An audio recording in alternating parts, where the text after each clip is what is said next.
Et ténèbres, tu m'as fait sortir. Dans ta lumière, tu m'as fait revenir. Chantez-le. Je n'ai plus peur de rien. Tu me soutiens. Et ça arrive parfois. Et quand la tristesse vient sur moi, oh Dieu, ton esprit me rend la joie, oh Dieu. Alléluia. Je n'ai plus peur de rien. Tu me soutiens. On le dit ensemble, on fait une belle chorale. Et à genoux, fléchissant pour toi. Amen. Et c'est gloire à Dieu, on chante pour Jésus ce soir. Amen. Gloire à Dieu, on met tout notre cœur. Notre cœur à toi, Seigneur. Alléluia. On le reprend comme une prière. Et des ténèbres, tu m'as fait sortir. On se remercie ce jour-là. Dans ta lumière, tu m'as fait revenir. Je n'ai plus peur de rien. Tu me soutiens. Et quand la tristesse vient sur moi, oh Dieu, elle peut le faire ce soir. Ton esprit me rend la joie, oh Dieu. Alléluia. Je n'ai plus peur de rien. Tu me soutiens. On le dit ensemble. Et à genoux, fléchissant pour toi. Et nous élevons nos mains vers toi. Nous nos cœurs à toi, Seigneur. Alléluia. Amen. Amen, frères et sœurs. Nous ouvrons nos cœurs. Pourquoi ouvrir nos cœurs? Parce que ce soir, il semblerait qu'on devrait ouvrir nos oreilles pour bien écouter les chants, écouter les témoignages, écouter la prédication. Parce que le frère, lui, va prêcher et il faut qu'on l'écoute avec nos oreilles. Et puis le cantique, il dit qu'il faut ouvrir nos cœurs. Pourquoi? Parce que si on n'ouvre pas nos cœurs dans une réunion, on rentre et on sort de la même manière. Il ne se passe rien. Mais ouvrir son cœur, c'est quoi? C'est de dire, oui, j'ai des problèmes. Oui, c'est impossible pour moi. Oui, j'ai plein de difficultés. Et je suis incapable de les résoudre. Parce que je suis qu'un homme et je suis faible. Mais ouvrir mon cœur, c'est je veux ouvrir mon cœur à la foi. Je veux croire que la parole de Dieu, elle peut créer quelque chose dans mon cœur. Elle peut me redonner le zèle que j'ai perdu. Je peux croire que la réunion de ce soir, jeudi, là, il peut se passer une grande bénédiction dans ma vie. Vous voulez qu'on fasse quelque chose, frères et sœurs? On prie le Seigneur, on lui présente nos besoins. Vous n'avez peut-être pas des besoins, moi j'en ai. Je ne sais pas celui-là qui n'a pas de besoin ce soir, mais je crois réellement que chacun d'entre nous, on a des choses à présenter au Seigneur ce soir et de dire, Seigneur, la réunion, c'est vrai, je suis fatigué physiquement. C'est vrai que j'ai perdu beaucoup de choses. C'est vrai que j'ai des pensées, Seigneur, qui ne sont plus les mêmes. Mais je voudrais un petit mot ce soir. Amen. Je voudrais un petit mot qui parle de la situation où je vis. Un petit mot d'encouragement qui me donne de l'élan pour aller plus loin. Je crois que Dieu peut le faire. Alors on va courber les fronts, on va demander à Norman de prier le Seigneur pour nous. Tu pries le Seigneur pour nous, Norman? Seigneur, nous voulons te louer, te remercier. Merci encore une fois d'être au contact de ta parole, Seigneur. Alléluia, viens nous bénir, Seigneur. Ouvrir nos cœurs, Seigneur, à l'écoute de ta parole, Seigneur. Seigneur, prends toute la place dans cette soirée. Seigneur, dans les chants de cantiques, Seigneur, dans les témoignages. Et nous te remercions aujourd'hui. Alléluia. Gloire à Dieu. On chante ce beau cantique. Grand est le Seigneur. On le chante ensemble, frères et sœurs. Amen. Amen. Gloire à Dieu. Oui, grand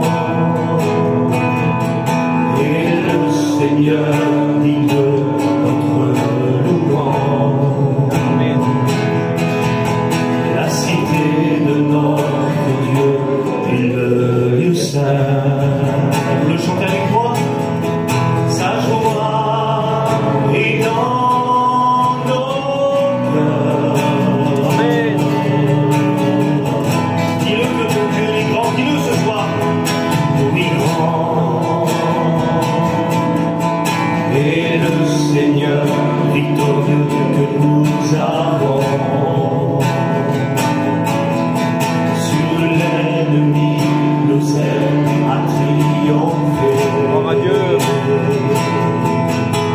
Et nous prosternons. On le dit, on lève son nom. Seigneur, nous voulons élever ton nom. Nous voulons te remercier pour ce que tu as fait. Seigneur, nous nous confions en ton amour. Amen. Toi seul, tu es le Dieu éternel, ici-bas sur la terre et dans le ciel. On reprend, on fait le bel oracle au Seigneur, on lui dit grand, amen. Oui, grand Merci pour les est le Seigneur, la détresse, pour les combats, Seigneur Jésus. Tu as toujours été là pour nous. Je te remercie pour cela. la cité de notre Dieu est le lieu saint. Sa joie est dans nos cœurs. Alléluia, Seigneur, vivant et le Seigneur victorieux que nous avons. Sur l'ennemi, nous aime à triompher. Et nous prosternons. On le dit ensemble, frères et sœurs, comme une prière. Seigneur, nous voulons élever ton nom. Amen. Nous voulons te remercier pour ce que tu as fait. Seigneur, nous nous confions en ton amour. Toi seul, tu es le Dieu éternel, ici-bas sur la terre et dans le ciel. Amen. Amen. Gloire à Dieu. Amen. Voilà, on va écouter un témoignage, on va écouter Kitty. Elle va nous donner un autre témoignage, une expérience, que Dieu la bénisse. Oui, c'est toi, voilà.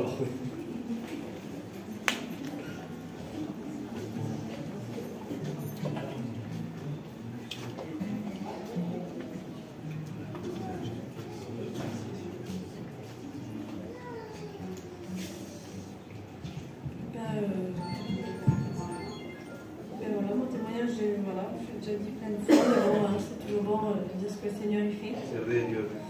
Moi, j'ai pas été élevée dans un foyer chrétien. Voilà, on était toujours tout jeune, on a été élevés dans le monde, dans les amusements, voilà, on était de partout, dans les sorties, dans les mariages, on partait de partout.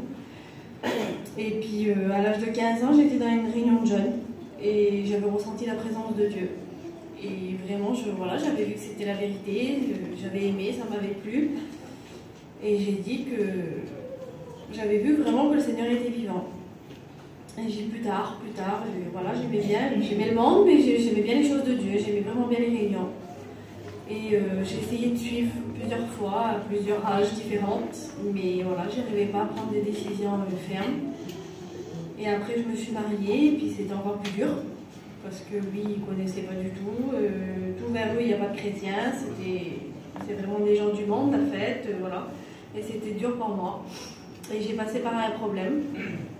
Et bien sûr, j'étais plus sincère avec le Seigneur.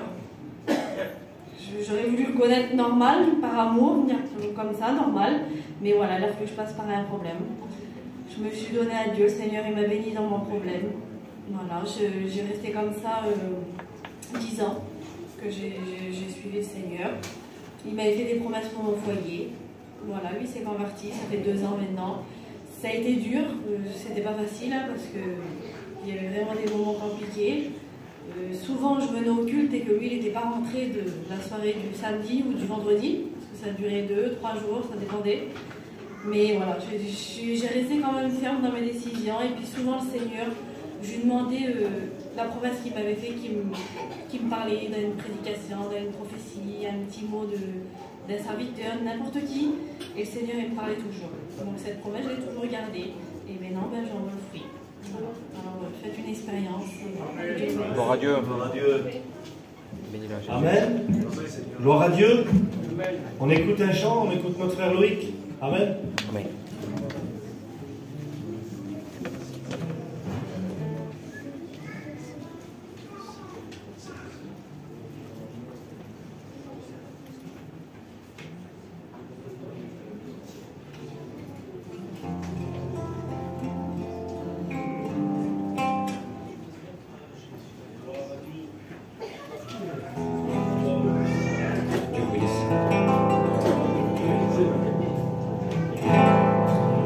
Je ne sais pas comment te parler,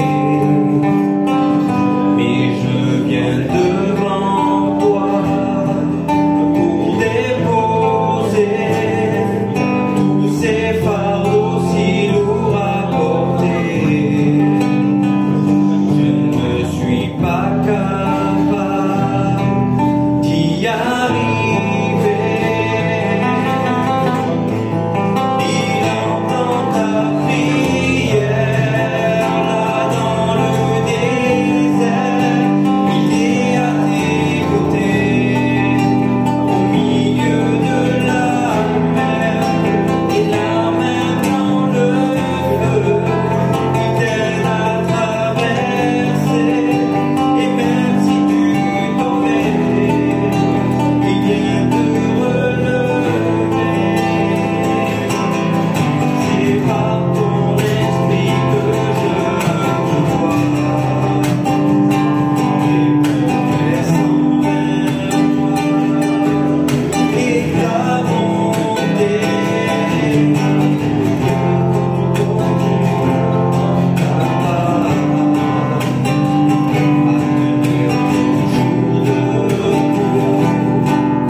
Amen. Gloire à Dieu. On écoute encore un beau témoignage. On va écouter la compagnie à Isaïe, Savannah. Isaïe, elle est là, ta compagne. Amen. Gloire à Dieu.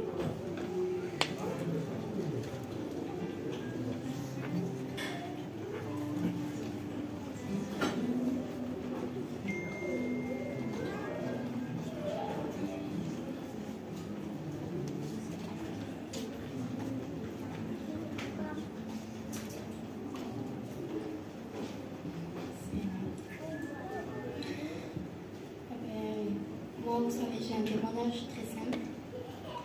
J'ai toujours connu les choses de Dieu. J'ai toujours aimé j'aimais les choses de Dieu. Et malgré ça, je repoussais, je disais que j'étais jeune. J'avais fait une promesse à Dieu, j'avais dit, Seigneur, j'avais dit, Seigneur, quand je serai plus grande, ben, je t'appartiendrai. Puis le temps, il est passé comme ça. Je me suis mariée. Et puis un jour, je me suis retrouvée dans une réunion et le Seigneur m'a rappelé la promesse que je lui avais faite. J'ai donné mon cœur à Dieu ce jour-là. Le Seigneur m'a beaucoup bénie. Parce qu'il m'a donné un foyer chrétien, il m'a donné des enfants en bonne santé. Il me bénit tous les jours.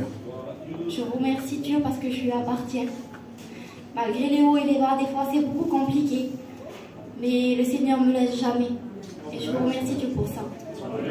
Amen. Gloire à Dieu. Amen. Gloire à Dieu. Le Seigneur ne nous laisse jamais. Vous voulez qu'on chante le beau cantique? Les cieux proclament. On le chante ensemble, frères et sœurs. On fait une belle chorale pour le Seigneur. Amen. Amen. Gloire à Dieu.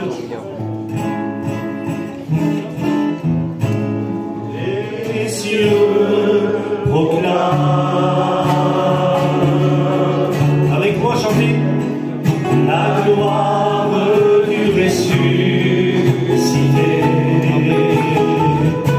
Rien n'est égal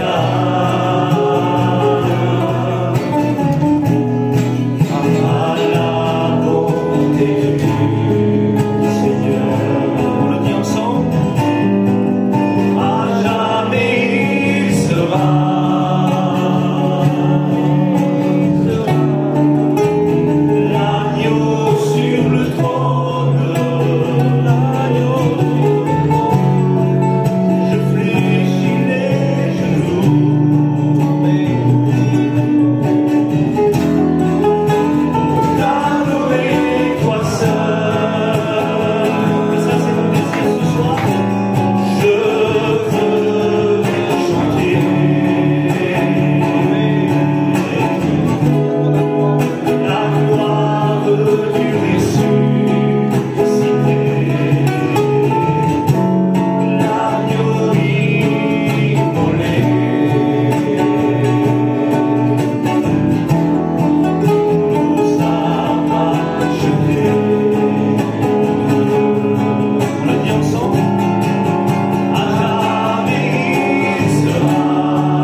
Encore un témoignage, on va écouter la compagne Sony, Organza, ça s'appelle, c'est ça, hein? Gloire à Dieu.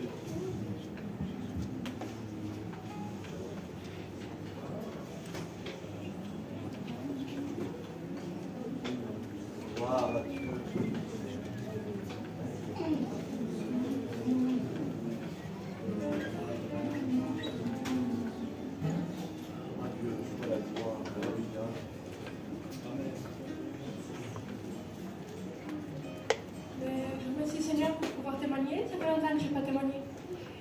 Moi, j'ai pas grandi dans un foyer chrétien. J'ai pas grandi dans les choses de Dieu. J'ai grandi dans un foyer divisé. J'ai grandi avec ma mère et elle n'appartient pas au Seigneur. Moi, j'étais une petite très compliquée, j'étais angoissée et je ne voulais pas du Seigneur. Parce que le Seigneur m'a béni, m'avait donné un compagnon chrétien. Et je disais, moi, j'ai tout ce que j'ai. Tout ce que j'ai, je le veux et il est gentil, j'ai pas de problème, j'ai pas besoin du Seigneur. Mais comme j'avais dit ça, ben, c'était pas vrai. Quand mon compagnon disait d'aller à la réunion, je ne voulais pas l'écouter. Je disais que moi j'étais bien, que je n'avais pas besoin de lui, mais en vérité j'avais vraiment besoin de lui. Parce que j'étais une petite angoissée, je ne dormais pas des nuits. Et j'avais été dans une réunion de jeunes, et j'ai dit Seigneur, tu vois comment je souffre, tu vois comment j'arrive pas. Et si tu ne m'aides pas, je n'arriverai pas à sauter le pas. Et le Seigneur m'avait dévoilé ma vie. Il m'avait dit, toi tu pleures toutes les nuits, tu n'es pas bien. Tu n'arrives pas, mais moi je t'aiderai. Et bien c'était vrai. Parce que grâce à ça, je me suis baptisée, ça fait bientôt 3 ans. Et le Seigneur m'a béni, j'ai plus d'angoisse, il m'a délivré des choses. Gloire à Dieu. Il m'a donné un foyer béni, des enfants en bonne santé. Et je remercie le Seigneur vraiment du fond du cœur. Et un conseil que je peux vous donner, sans lui, vous n'arriverez pas. Mais si vous donnez toute confiance en Dieu, vous arriverez. C'est vrai que c'est dur des fois, mais avec Dieu, tout est possible. Amen. Il nous délivre de tout. Des fois, c'est vrai, des fois on est angoissé, dit oh, j'arriverai pas à suivre le Seigneur. Mais le Seigneur délivre vraiment. Et il vous bénit pleinement. Alors que Dieu vous bénisse. Amen. Mais plus qu'à un foyer béni, on va écouter son compagnon, il va chanter le dernier cantique et on laisse sa place à la parole de Dieu. Amen. Que Dieu bénisse le foyer à Sony.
Mais dans ma vie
Merci Sauveur.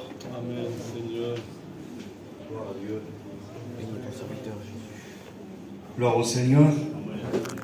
Ça peut être la prière de quelques-uns ce soir, ça. Pardon Seigneur, redonne-moi ce que j'ai perdu. On pourrait faire la réunion sur ces quelques mots en vérité.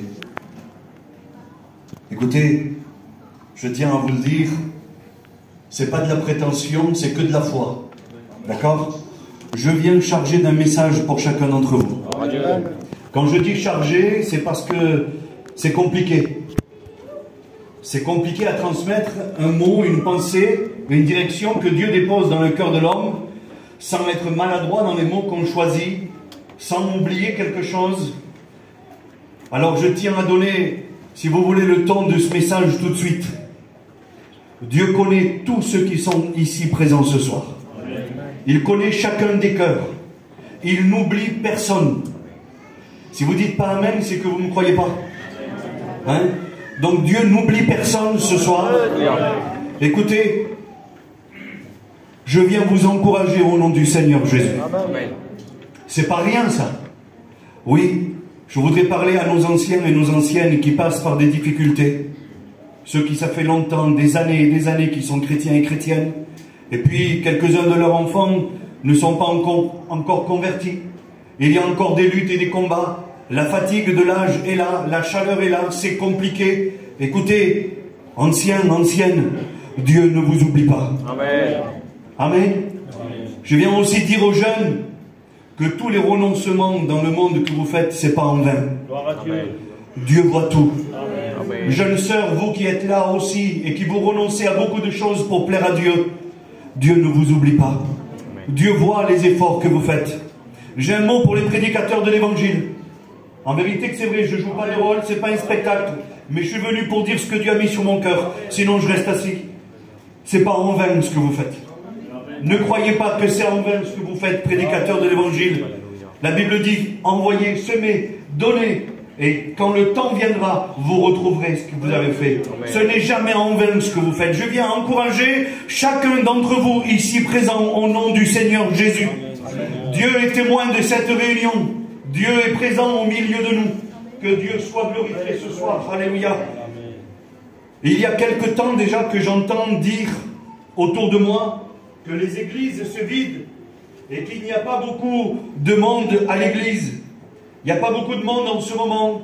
On n'y est pas beaucoup. On n'y était que quelques-uns. Et puis je l'entends dire ça. Je l'entends dire et puis, écoutez, je veux rester mal avec personne, mais je le vois. Je le vois. Il y a beaucoup moins de personnes maintenant que cet hiver. Pourquoi? Parce qu'il y a des missions. Il y a des missions, beaucoup de frères, beaucoup de sœurs, beaucoup de serviteurs de Dieu ont eu ce privilège, si vous voulez. Ils ont eu cette chance de pouvoir atteler leur caravane et de partir en mission, faire une tournée d'évangélisation. Appelez ça comme vous voulez. Et puis, nous, ce soir, on est là. Mais je voudrais vous dire quelque chose, c'est que si vous n'êtes pas là, la réunion, elle ne se fait pas. Et puis, je ne veux pas être maladroit dans ce que je vais dire. Il ne faut pas subir les réunions que nous vivons ici l'été. Ce n'est pas des réunions de 2e ou 3e zone qu'on fait ici. Ce n'est pas pour attendre ceux qui vont revenir en septembre et octobre nous raconter ce qu'ils auront vécu pendant l'émission. Je suis désolé, ce n'est pas pour ça qu'on fait des réunions. Ce n'est pas pour ça que vous êtes là. Les réunions ont la même importance qu'au mois de janvier quand il y a 600 personnes et qu'il faut faire 2 cultes. Amen. La parole c'est la même et Dieu ne change pas. Amen. Il ne faut pas se décourager parce qu'on voit moins de monde ici. Il faudrait plutôt prier pour ceux qui sont partis en mission. Et puis toi qui es ici, ce n'est pas une fatalité. Et je vais rentrer dans le message. Je viens vous encourager au nom du Seigneur. Amen.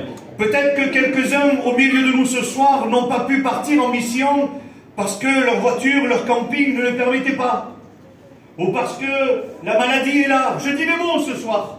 La maladie est là, les problèmes sont là, les enfants, ça ne va pas. On n'a pas assez travaillé, on ne peut pas partir un petit peu. Et puis il semblerait qu'on reste ici malgré nous et on va subir les réunions tout au long de cet été en disant qu'on attendra que ça recommence. Écoutez, ça n'a jamais arrêté.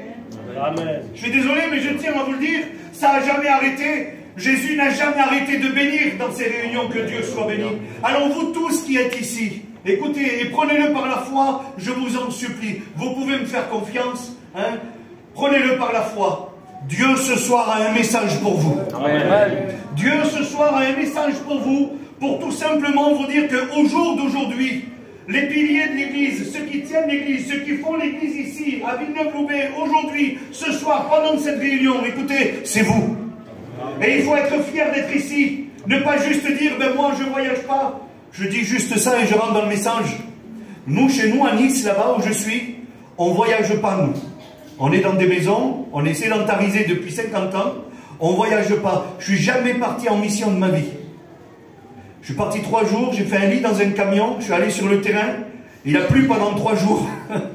J'ai dû m'échapper à la maison. Je ne sais pas ce que c'est une mission. Mais c'est pas pour ça que je me suis arrêté de prêcher. C'est pas pour ça que je me suis arrêté. Je sais pas c'est quoi une mission. Nous, chez nous, là-bas, l'église, elle se vide. Je suis pas venu jeter mon église ici. Hein. Mais là-bas, elle se vide, l'église, parce que ils vont à la plage, ils vont au restaurant, ils vont manger une glace parce qu'il fait chaud. Ils voyagent pas. Ils partent pas en mission. Je les connais. Ça fait 15 ans que je leur prêche l'évangile. Au jour d'aujourd'hui, je sais que quand là-bas, il manque du monde, c'est qu'ils sont allés promener. Ici, il ne faut pas s'apitoyer sur notre sort en disant on n'y est que quelques-uns, qu'est-ce qu'on va faire? Encore les mêmes témoignages, encore les mêmes frères. Non, au contraire. Mes amis, Dieu compte sur vous ici. Amen. De la même manière qu'il a compté sur un homme, et on va faire une lecture. Mais promettez-moi de recevoir ces mots de la part de Dieu. Amen. Vous me le promettez? Amen. Alors je fais une lecture avec vous. C'est dans l'évangile de Matthieu au chapitre 3 et verset 1er. Regardez ce que dit la parole de Dieu.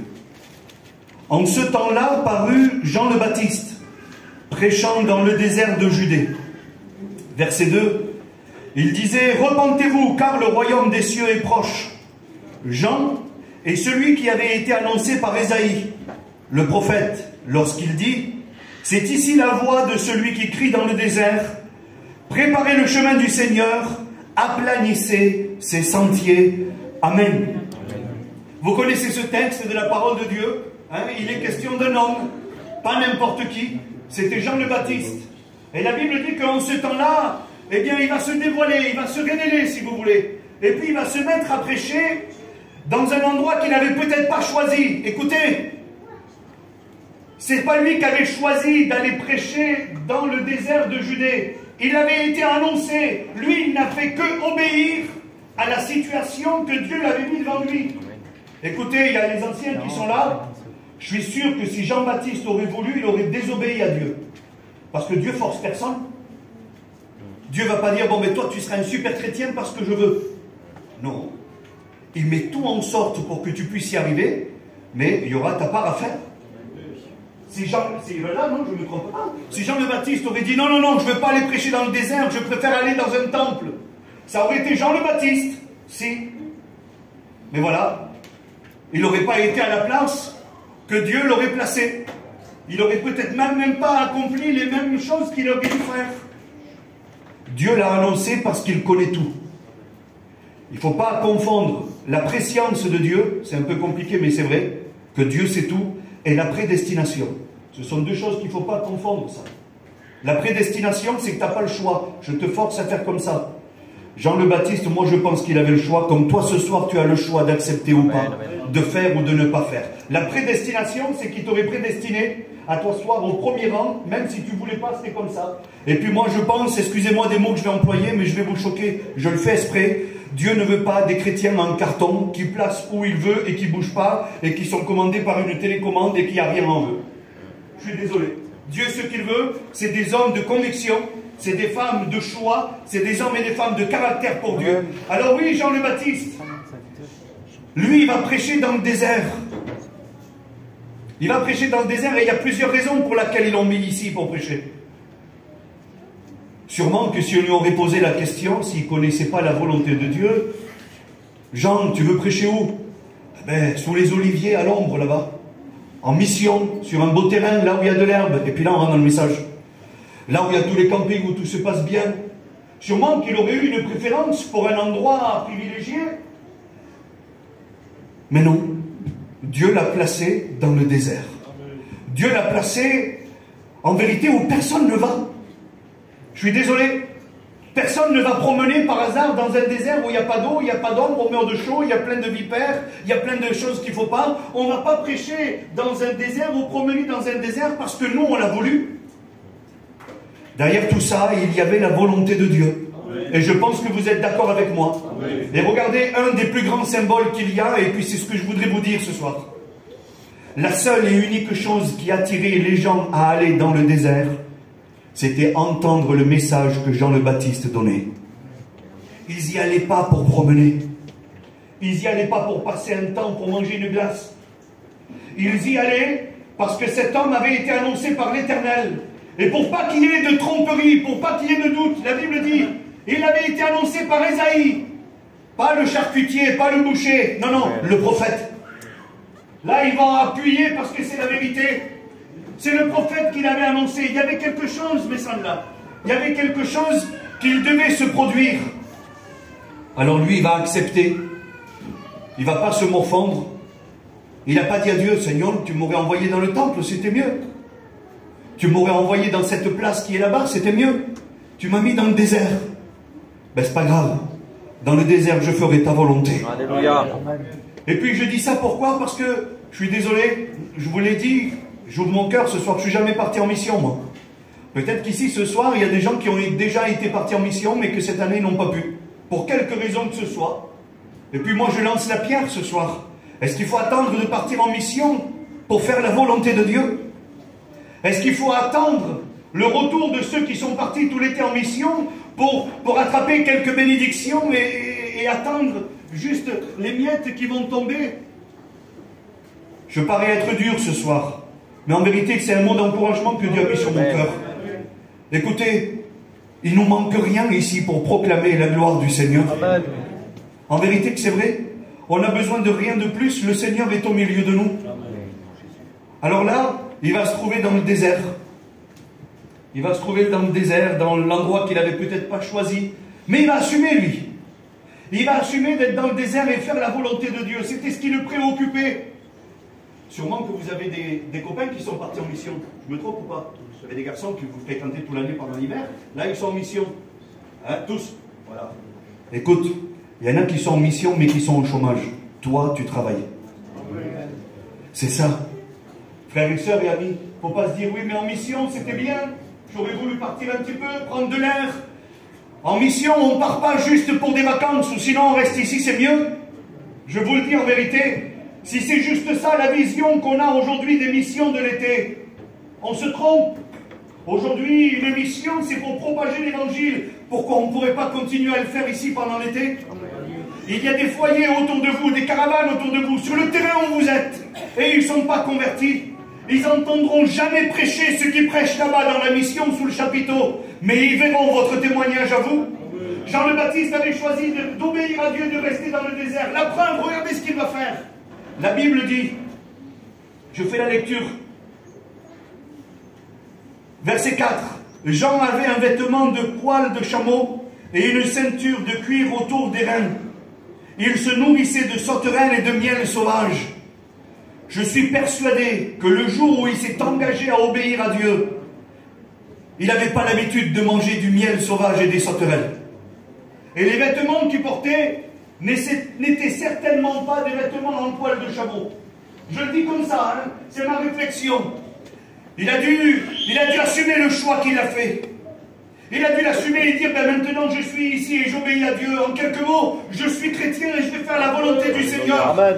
Il a dit, aplanissez le chemin de l'Éternel. C'est pas ce qu'on fait, nous les chrétiens.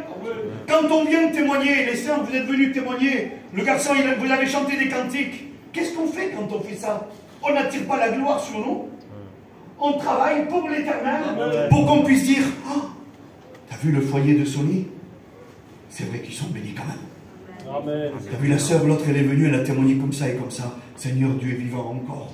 C'est ça, aplanir le chemin de l'Éternel, parce que Jésus revient, mes amis. Et vous le savez, on a une mission, et la mission, on peut l'accomplir ici. On n'est pas obligé de l'accomplir sur des terrains pleins d'herbes. Que Dieu me pardonne de dire ça comme ça. Mais c'est juste pour attirer votre attention et de vous dire, vous attendez quoi? On attend quoi? Parce que je fais partie du lot. On attend quoi pour accomplir la volonté que Dieu nous a donnée? Il se nourrissait de sauterelles. Sûrement, je veux faire rire personne, je ne suis pas un clown. Je suis prédicateur de l'évangile. La première sauterelle qu'il a dû manger, il a dû l'avaler de travers. Mais il avait choisi de ne pas aller chercher sa nourriture en ville. Et il n'avait pas choisi de vivre à moitié-moitié. Il avait dit, je me suis engagé, je reste dans le désert et j'obéis à la volonté de Dieu. Je me nourrirai de ce que Dieu me donnera. Moi je crois, en vérité c'est par la foi que je le crois. De la même manière que Jésus a poussé les poissons dans le filet, il a attiré les abeilles auprès de gens pour faire du miel. Et les sauterelles, j'en suis sûr qu'il leur disait, allez vers lui, allez vers lui. Je suis sûr qu'il ne devait même pas beaucoup bouger. La bénédiction, ça lui suffisait, c'était autour de lui. Il était entier. Et puis si on pourrait parler 2 secondes de son vêtement. Un vêtement de poil de chameau. Dans le désert, dans la journée, quand il fait chaud, ça doit être dur à porter. Mais il n'y a jamais renoncé. Quand tout va bien, écoutez, quand tout va bien, on a tendance à délaisser un petit peu le vêtement de chrétien. On le prend un petit peu à la légère. Je lance des mots ce soir de la part du Seigneur. Mais quand la nuit tombait dans le désert et que les températures chutaient, il était bien content d'avoir son vêtement de poil de chameau. Parce que ça lui donnait une certaine chaleur et un certain confort. De la même manière, frères et sœurs et amis, vous tous qui êtes là, ça nous fait plaisir de s'appeler chrétiens quand on passe dans une difficulté à l'hôpital, de dire le Seigneur est près de moi. Quand les températures chutent, quand la nuit arrive, quand les problèmes sont là, le vêtement de chrétien, on le laissera pour rien. Mais dans les beaux jours, c'est compliqué. Eh bien, Jean, en plein après-midi, dans un désert, peut-être là où il faisait vraiment chaud, il n'a jamais renoncé à son vêtement. Il était intègre. Il n'avait pas un double vêtement, il n'avait pas un double langage. Il s'était engagé, il le faisait entièrement. Mes amis, je vous le dis en vérité, et je le crois de tout mon cœur, si tous ceux et celles que nous sommes ici ce soir, autant que nous sommes ici, si nous prenons cet été comme une mission que Dieu nous a donnée, si on s'encouragerait les uns les autres, si on se dirait, on va réussir, on ne va pas subir, on va réussir, on va se donner la main. Si tu n'avais plus l'habitude de témoigner, dorénavant, à partir de la prochaine réunion, tu t'approcheras des serviteurs de Dieu et tu leur diras, voilà, je veux vivre mon été. Même si c'est pas sur l'herbe, c'est sur du carrelage et au premier étage, déchalon, non pas ça là. C'est pareil, mais je veux travailler pour Dieu. Je veux prendre ces réunions par la foi. Excusez-moi, mais Dieu n'a pas mis pause jusqu'en septembre. À moins que je me trompe. Dieu n'a pas mis pause aux bénédictions. Dieu n'a pas mis pause au travail. Et il y a encore du travail à accomplir. Et bien plus ici encore au jour d'aujourd'hui. Si on pourrait réfléchir un petit peu à quelqu'un qui est tout près de nous, dans notre entourage, sur le même terrain que nous, dans le même immeuble, pour ceux qui sont dans des maisons comme moi, dans notre propre maison, nos cousins, nos cousines, combien de rétrogrades on a? Combien de personnes ont laissé la main du Seigneur? Je ne rentrerai pas là-dedans, je ne les juge pas, mais aujourd'hui ils en souffrent. Je me dois de le dire, un rétrograde n'est pas heureux, vous avez bien compris. Il souffre et il subit la situation. Pourquoi on n'irait pas les voir? Pourquoi on n'irait pas les voir? Jean le Baptiste était là. Et c'est pas parce qu'il avait un bon café chez lui que les gens venaient. C'était pas parce qu'il avait acheté plein de glace. C'était pas parce qu'il avait un beau terrain où on passait une belle après-midi. Il était dans un désert. Là où personne ne voulait aller. Alors je vous le dis moi. Je vous le dis avec beaucoup d'amour. En vérité que c'est vrai. Ne vous souciez pas du goût du café quand vous inviterez quelqu'un à le boire chez vous. C'est pas ça votre souci. Parce que sinon les gens reviendront pour boire un bon café, mais oublieront aussitôt ce que vous leur direz. Je ne veux pas qu'un café efface l'évangile, loin de là. Par contre, mettez-vous à part. Priez le Seigneur. Placez-vous devant Dieu en disant, Seigneur, demain il y a quelqu'un qui vient, tu vois, mais je veux qu'il vienne pour écouter ta parole. Ce qui doit attirer les gens, c'est le message que nous transmettons. Ce n'est pas le contexte. Vous me permettez d'être franc avec vous? Je suis monté à Levens la semaine dernière. Il y a un chapiteau qui est là-haut, le terrain il est beau pour mourir. Ils ont des allées larges, les campings ils sont vraiment bien séparés. Je ne sais pas si vous êtes montés. C'est tout bien rangé à la perfection. Il y a des campings pour mourir, des voitures pour mourir, celles qu'on voit dans les livres et à la télévision qui sont là-haut. Il y a tout ce qu'il faut. Et puis, juste avant la réunion, le serviteur de Dieu, on a parlé un petit peu, et il me dit, tu sais, ici, au moins, la moitié n'est pas chrétienne. J'ai dit, Seigneur, ils ne viennent pas que pour la parole, alors. Excusez-moi d'être franc ce soir. Ils ne sont pas que là pour la parole. Par contre, dans le désert, ils y allaient pour écouter le message de Jean le Baptiste. Est-ce que vous comprenez? Eh bien, moi, je veux vous le dire ce soir. Je vous le dis franchement, et ce n'est pas que pour vous faire plaisir, mais si ce soir on est tous ici, ce n'est pas pour le contexte. Ce n'est pas pour l'illusion d'un été en mission. On est là parce qu'on était fidèles. On n'est pas parti en mission, mais on va écouter la parole de Dieu. Est-ce que vous comprenez la valeur que vous avez? Alors je critique personne, je ne parle pas sur eux, que Dieu puisse les bénir au travers de la mission qu'ils sont en train de suivre et de vivre, il n'y a pas de problème. Mais au jour d'aujourd'hui, qu'est-ce qui vous a attiré? Ce n'est pas un contexte, ce n'est pas des beaux emplacements, ce n'est pas un bel été, c'est votre église et vous la connaissez. C'est toujours les mêmes prédicateurs, la même parole, et vous êtes là. Écoutez, je veux vous encourager, vous êtes des fidèles. Vous êtes des vaillants pour Dieu, que Dieu soit béni et glorifié. Par contre, aujourd'hui, ce qu'il va falloir prendre en compte, c'est ça. C'est qu'il ne faut pas juste subir les réunions jusqu'à septembre, octobre. Je suis désolé. Si tu dois apprendre des nouveaux cantiques, c'est maintenant qu'il faut le faire. Si tu veux raconter des expériences que tu n'as jamais rencontrées encore ici derrière le pupitre, c'est maintenant qu'il faut le faire. Si tu veux aller taper dans les portes autour de chez toi, si tu veux aller témoigner, propager la parole de Dieu pour les prédicateurs, c'est aujourd'hui qu'il faut le faire. C'est le temps que Dieu nous a donné. Alors même si on se croit dans un désert, même si on n'est pas à la place qu'on aurait voulu être, l'essentiel, c'est qu'on fasse la volonté de Dieu. Que Dieu soit béni. Les habitants de Jérusalem, verset 5, les habitants de Jérusalem, de toute la Judée et de tout le pays des environs du Jourdain, se rendaient auprès de lui. Ce qui les attirait, c'est ce que je vous ai dit. Ils voulaient entendre le message qui était délivré. C'est tout ce qui les animait. Ils faisaient des jours de marche. Des jours de marche. Ils n'allaient pas retrouver une belle rivière avec de la belle pelouse, un bon manger. Pas du tout. Un désert, des pierres, de la terre, du sable. Mais la parole. Mais la parole. Que Dieu soit béni et glorifié. Alors ils confessaient tous leurs péchés et se faisaient baptiser par lui dans le fleuve du Jourdain. Mais voyant venir à son baptême beaucoup de pharisiens et de sadducéens, je ne vais pas être long, je finis dans quelques minutes. Il faut que je prenne 2 minutes pour vous dire ça. Il leur dit ça, lui. Il aurait dû être content de voir arriver beaucoup de personnes comme eux. Ils avaient besoin de repentance, ces gens-là. Lisez la Bible, vous le verrez. Ils avaient besoin de changer. Et puis, il les voit arriver, et au lieu de leur dire, enfin, vous êtes là. Ça y est, vous êtes arrivés. Pharisiens, sadducéens, tant mieux. Aujourd'hui, vous avez compris. Au lieu de dire ça, regardez ce qu'il va leur dire. Je ne sais pas si j'aurais osé dire ça, moi. Race de vipères. Franchement, j'aurais pas osé. Race de vipères. Qui vous a appris à fuir la colère à venir?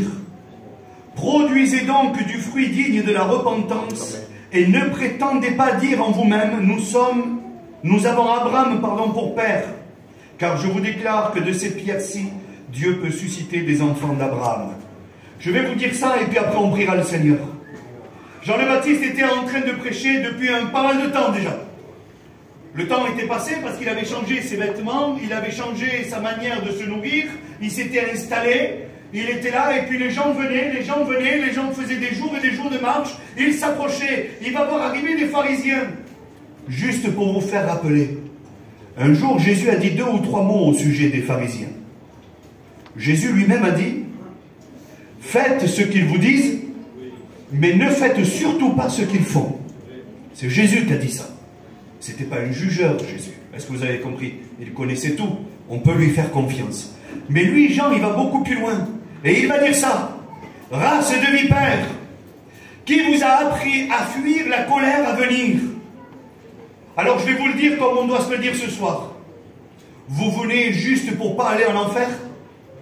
C'est ça? Vous ne voulez pas juste passer par le jugement? Vous ne voulez pas juste être jugé? Vous voulez échapper de tout ça, mais garder Abraham et la loi comme père? Vous ne voulez pas changer. Vous voulez juste passer à côté de l'enfer et rentrer au ciel. C'est ça que vous voulez. Vous ne voulez pas de changement. Alors Jean le Baptiste le savait. Et il va leur dire, produisez donc du fruit digne de la repentance. C'est ça. C'est là le message. Amen. Là où il ne faut surtout pas se tromper. Et puis ce soir, je me dois de le dire. Si ce qui nous anime ce soir à être ici, à assister à cette réunion, c'est juste avoir peur de l'enfer, ça ne tiendra pas. Ça ne tiendra pas. Si c'est que pour ça que tu as donné ta jeune vie à Dieu, ça ne tiendra pas. C'est pas possible. La preuve, c'est qu'il va dire non, non, non, c'est pas que ça. Si tu veux, produis du fruit digne de la repentance. Il doit y avoir un engagement. Il doit y avoir des renoncements. Alors, je l'ai dit tout à l'heure, je veux vous encourager au nom du Seigneur Jésus. Il faut voir un petit peu ce qui anime nos cœurs. Qu'est-ce qui nous a attirés ici ce soir? Pourquoi on est en attente? Pourquoi on attend? Pourquoi on subit les réunions? Pourquoi on n'entreprendrait pas un grand travail d'évangélisation, nous, ici? Tu vas dire, ça y est, il est révolutionnaire, lui. Il veut tout changer. Je ne veux rien changer, mais je veux juste vous encourager. Vous dire que c'est possible. N'attendez pas d'être un jour en mission pour aller taper à la porte de votre voisin et pour lui témoigner de Jésus. S'il faut, lui, il n'ira jamais en mission. Et Dieu te laisse ici pour que cet été, tu lui témoignes, pour que tu lui parles. Alors, je sais que les situations sont différentes pour chacun, et puis on va prier le Seigneur. Il y en a, on se sent libre ce soir? Amen. En vérité que je vous pose la question, c'est est-ce qu'il y en a qui auraient voulu partir en mission et qui n'ont pas pu, pour quelque raison que ce soit, financier, maladie, les enfants, le travail, parce que des fois le travail nous tient aussi, il y a beaucoup de choses. Est-ce qu'il y en a qui auraient voulu partir et qui n'ont pas pu? Levez vos mains s'il vous plaît. Il y en a? Il y en a? Dieu ne s'était pas trompé. Si ou non? Dieu ne s'était pas trompé. Je suis désolé. Dieu ne s'était pas trompé. Vous auriez pu tous laisser les mains abaissées et puis j'aurais dit, Seigneur, tu te trompes, c'est pas possible. Alors moi, je vous regarde à tous et je vous le dis, ne voyez pas de la prétention en vérité. Mais ce soir, je suis un envoyé du ciel. Et je viens vous dire à vous tous qui avez élevé votre main, vous n'avez pas pu partir, Dieu sait pourquoi. Dieu comprend, Dieu sait, Dieu voit. Mais si aujourd'hui vous êtes là, c'est peut-être que vous avez une tâche à accomplir. Jean le Baptiste, son père travaillait dans le temple à Jérusalem. Vous le savez? C'était Zacharie. Et puis moi, je suis sûr et certain, écoutez, je vous le dis avec mes mots à moi aujourd'hui pour que vous puissiez comprendre. Moi, j'ai mon fils qui est là, il a 16 ans. Aujourd'hui, je suis prédicateur de l'évangile. Si Dieu veut faire sa grâce demain de l'appeler au ministère, j'ai pas dit que c'était ça, hein, mais si Dieu voudrait bien, moi, ce que je voudrais, je suis sûr que ce qu'il voudrait, c'est de prêcher dans mon église, dans ce confort. Aujourd'hui, vous avez les clims, vous avez tout. Mais si Dieu l'envoie dans des quartiers où il ne peut pas mettre un pied, vers des gens qu'il ne connaît pas, vers des gens où c'est très difficile pour lui, est-ce qu'il a le droit de refuser? Même si ce n'est pas ce qu'il avait choisi. Il n'a pas le droit de refuser. Ce qui compte dans son cœur, ce n'est pas de suivre le papa dans le temple. Pardonne-moi, papa, je te le dis. Jean le Baptiste, c'était pas juste de suivre Zacharie dans le temple et d'être là et de profiter de tout ce qu'il avait déjà fait le papa. Non. Il est allé là où Dieu l'a envoyé. Dans le désert. Là où il ne voulait pas en vérité. Mais ça a été un homme de Dieu terrible parce qu'il y est allé quand même.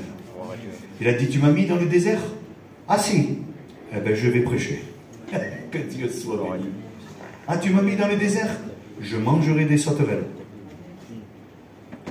Oh, moi, j'en mangerai pas aujourd'hui, même si on est dans un désert, mais vous avez bien compris, frères et sœurs et amis, le mot que je veux vous dire. Et j'arrête de tourner autour du pot parce que je suis trop long, ça ne sert à rien. Vous me permettez d'être franc avec vous? Vous vous vexez pas et vous le prenez pas mal? Arrêtez d'attendre ceux qui rentrent de mission pour vous mettre au travail. C'est bon, ça suffit. Aujourd'hui, on va se mettre au travail. Aujourd'hui, on va prendre des résolutions. Les garçons, vous n'êtes pas partis. Dieu connaît tout. Je ne connais pas. Je suis juste un porte-parole du Seigneur ce soir. Mais si vous êtes ici, vous avez du travail à accomplir. en vérité que c'est vrai. Alors, je m'adresse à mes sœurs qui sont là, à nos anciennes.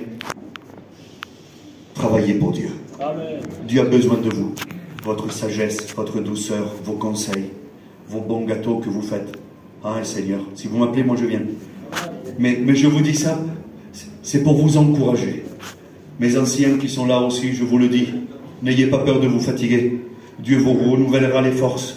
Allez faire ce que vous n'avez jamais encore fait. Travaillez. Dieu veut susciter au milieu de vous des grandes bénédictions. Les jeunes, ne cessez pas. Continuez. Redoublez d'efforts, redoublez de réunions. Que Dieu soit béni. Prédicateurs, doublez les réunions. Votre mise à part. Le moment de prière. Et puis tous ensemble, en vérité. Tous ensemble. Quand ils vont revenir de mission et qu'ils vont croire qu'il y a toujours des places ici pour passer l'hiver tranquille au chaud, on va leur dire non, maintenant tu repars. Parce qu'ici, il n'y a plus de place. On a tellement évangélisé qu'il n'y a plus de place pour vous. Et maintenant, vous repartez. Que Dieu soit béni et glorifié. Amen. Alors, je suis venu vous animer, en vérité, de forces nouvelles de la part du Seigneur. N'en doutez plus. Vous êtes des outils entre les mains de Dieu. Et si Dieu avait choisi un désert pour vous, arrangez-vous avec lui. Mais l'essentiel, c'est que vous soyez au travail. Amen. Gloire au Seigneur. On prie Dieu ensemble.